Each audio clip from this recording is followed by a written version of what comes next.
Inherited versus environmental cues. Kin recognition studies, such as those cited above, suggest that animals can categorize conspecifics based on genetic relatedness as well as shared environmental experience. The relative importance of each set of cues likely depends on the ecological context of a particular species. For example, social insect colonies contain individuals from a diversity of genetic backgrounds because queens have multiple matings and many colonies have multiple queens. Under these conditions, evolution would favor a nest mate, not a kin recognition system, in that nepotism may be detrimental to overall colony functioning. In line with this idea, early environmental cues play a critical role in social categorization by these animals. Golden paper wasps, that are removed from their cone when they emerge from a pupa, or are exposed only to nestmates but not their nest, lose the ability to distinguish kin from non-kin. Indeed, there is no evidence that social insects can recognize unfamiliar kin, suggesting that this mechanism did not evolve in these species. Finally, kin recognition in this section focuses entirely on the ability of individuals to identify their own genetic relatives. Some animals have a broader understanding of kin relationships, and that they are able to identify familial connections between two or more other individuals. For example, monkeys can categorize photos, including novel exemplars, of individuals from their social group based on whether the photo shows a mother-offspring pair. These findings provide evidence for relational categorization at the social level, a topic that is discussed in great detail in the next chapter. See section 10.5. Individual recognition. In addition to kin recognition, social categorization includes the ability to identify non-related, or at least very distantly related, conspecifics. This process of individual recognition does not depend on familiarity, in that humans and many animals can recognize a conspecific that they have encountered only once. Humans excel at this type of categorization. Indeed, those who are unable to recognize other individuals exhibit dramatic deficits in social functioning. See box 9.3. As with other types of categorization, individual recognition is accomplished in different ways, with humans relying primarily on visual cues in the face. Giant pandas can also discriminate facial features of conspecifics, although it is not clear if these provide the most important information for individual recognition in this species. Other animals, such as white-throated sparrows and bullfrogs, use auditory cues to identify familiar conspecifics. Individual recognition extends to insects, at least some species of social insects, in that hairy panther ants recognize each other using olfactory cues, and paper wasps identify conspecifics by the yellow-black patterns on the abdomen and face. Box 9.3. Prosopagnosia. Like many medical terms, prosopagnosia comes from the Greek. Literally translated, it means not knowing faces. The contemporary diagnostic criterion for prosopagnosia is a deficit in face recognition, with no apparent loss in the ability to recognize objects. In other words, prosopagnosia is not caused by an impairment in sensory system function. Prosopagnosics have no problem telling the differences between cats and dogs or frogs and fish, nor do they show impaired performance on perceptual or relational categorization tasks. The deficit is linked, specifically and uniquely, to human faces. Many prosopagnosics cannot even identify their own face in the mirror. Theoretically, animals could exhibit a similar deficit in the ability to recognize individual conspecifics, but this has never been reported or even examined in the scientific literature. Some prosopagnosics learn to use other cues, such as hair color or voice, to recognize individuals, but this process is never as automatic as normal facial recognition and often less reliable. Prosopagnosia may be congenital or acquired.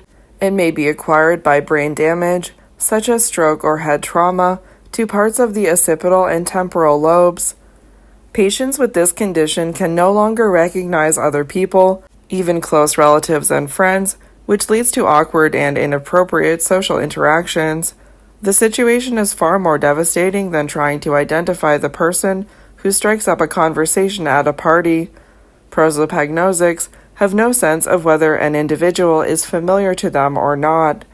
The neurologist and popular science writer Oliver Sacks presents a comical but touching portrayal of one of these individuals in The Man Who Mistook His Wife for a Hat. In truth, this patient is not a pure prosopagnosic because he exhibits other perceptual deficits, but the point that his life is turned upside down by the impairment is well made. Congenital prosopagnosia is much more difficult to detect because individuals born with this condition have no comparison. They grow up without the ability to recognize faces and may not realize that other people see things differently.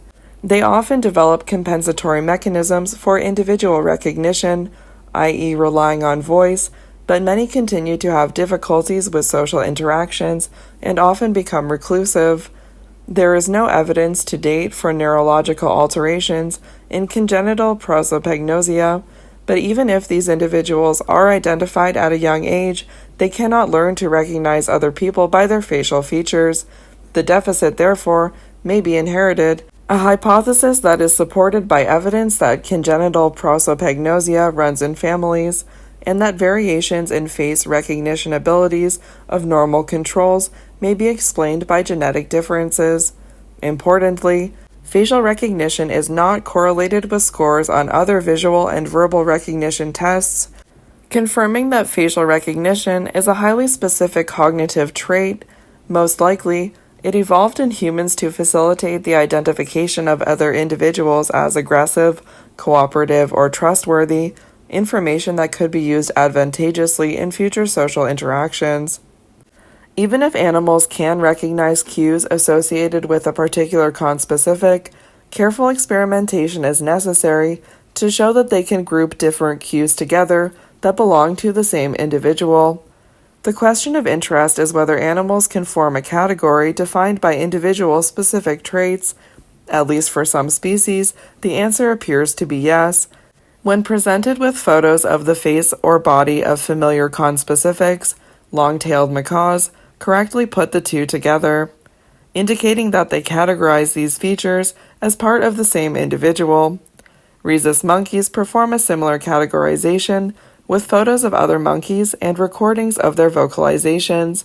Finally, great tits, trained to discriminate songs of conspecifics, show generalized responding to new songs of the same individual, suggesting that they are categorizing the singer, not the song. Few other animals have been tested in these types of experiments, partly because it is difficult to establish which cues different species rely on to recognize other individuals. Recognition of non-related individuals differs from both conspecific and kin recognition in that it depends entirely on experience. The tendency for humans to focus on facial features may be inherited, but the specific face that individuals come to recognize is learned. Newborns show a preference to look at their mother's face, but the ability to recognize other individuals does not develop for several months. Some researchers argue that parental recognition is also due to learning that begins in utero. Individual recognition occurs when the unique traits of a conspecific are paired with prior experience of that individual. In animals, these experiences often involve fitness-related interactions, such as territorial defense, mating, or social dominance. For example, American lobsters can recognize individuals based on previous aggressive encounters. Dominance interactions also play a role in individual recognition by different species of insects, fish, and mammals. In a different type of social interaction, hooded warblers recognize their neighbors by associating individual songs with the song location. If recordings of familiar songs are played from a different location, resident birds respond aggressively, suggesting that they are specifically targeting conspecifics who do not observe territorial boundaries. Recognition of territorial neighbors is also observed in frogs, fish, and invertebrates. Individual recognition may also occur through associations with positive fitness-related encounters, such as mating, food sharing, or co-parenting. Indeed, the existence of long-term relationships in many species, see Figure 9.13, implies that these animals are able to recognize individual unique cues associated with reproductive activities. Studies of individual recognition, based on positive social interactions, are more difficult to conduct than those based on aggressive interactions because it is almost impossible to control for familiarity effects in the natural environment, e.g., animals tend to spend more time with their mate than with other conspecifics. Nonetheless, mate recognition is observed in polygamous species with no shared parenting, suggesting that, at least in some species, familiarity alone cannot explain individual recognition of reproductive partners. Some people argue that individual recognition in humans involves a different process because most people can identify other individuals even when their social interactions are not fitness-related. There are two responses to this criticism. First, as detailed in Chapter 1, adaptations may serve a purpose for which they did not originally evolve. See Section 1.5.2. The ability to recognize conspecifics provides an evolutionary advantage to species that live in social groups characterized by hierarchies and bonding. Humans inherit this cognitive trait, which is then applied to contemporary interactions, e.g., this is the person who tried to steal my food, as opposed to this is the person whom I met at the cinema last week. Second, fitness-related interaction is a broad category that includes a number of subtle social cues. Even with very little information to go on, humans quickly and seemingly accurately categorize other people as kind, cruel, friendly, or aggressive. This suggests that evolution has favored a cognitive process that links personality traits to identifying characteristics, information that is used to guide future interactions. Many people can relate to this scenario, having experienced an immediate feeling of unease when they meet someone who looks or smells like another person that they dislike. On the other hand, it can be difficult to recognize someone after repeated but innocuous interactions.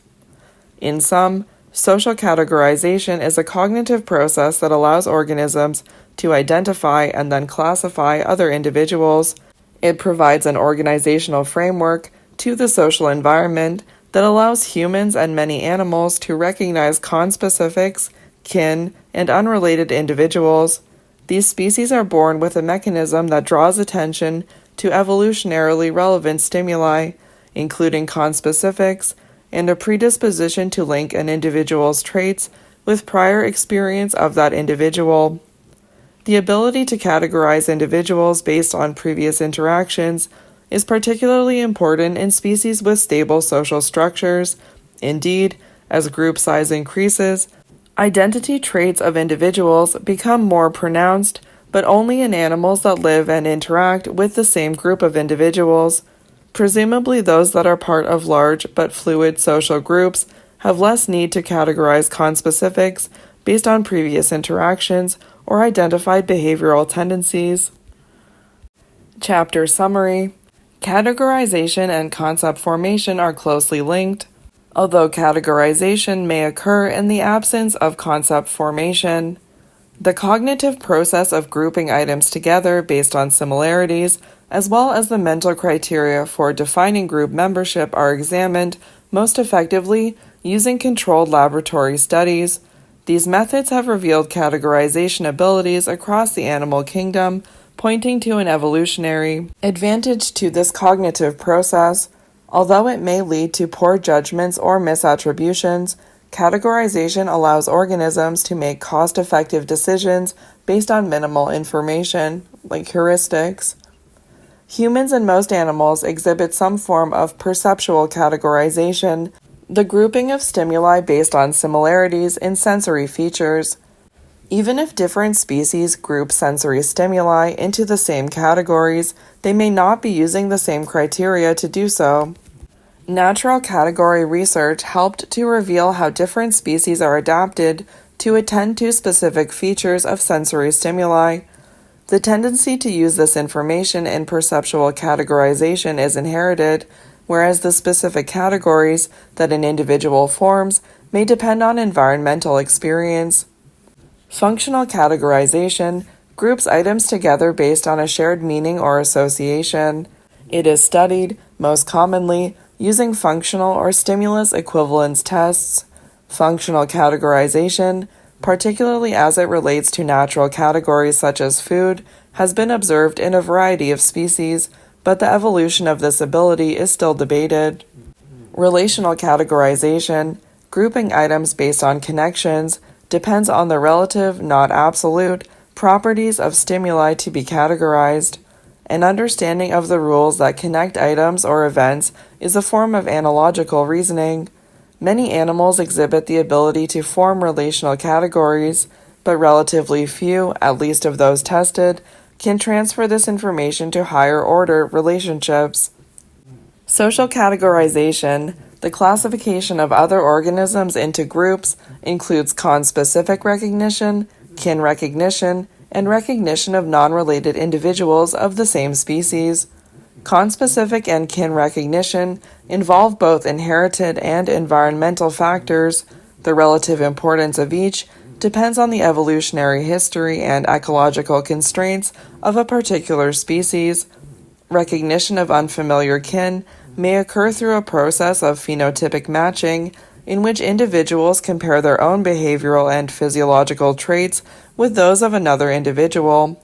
Individual recognition develops through experience and may be based on an evolutionary adaptation to link individual unique traits with fitness-related interactions.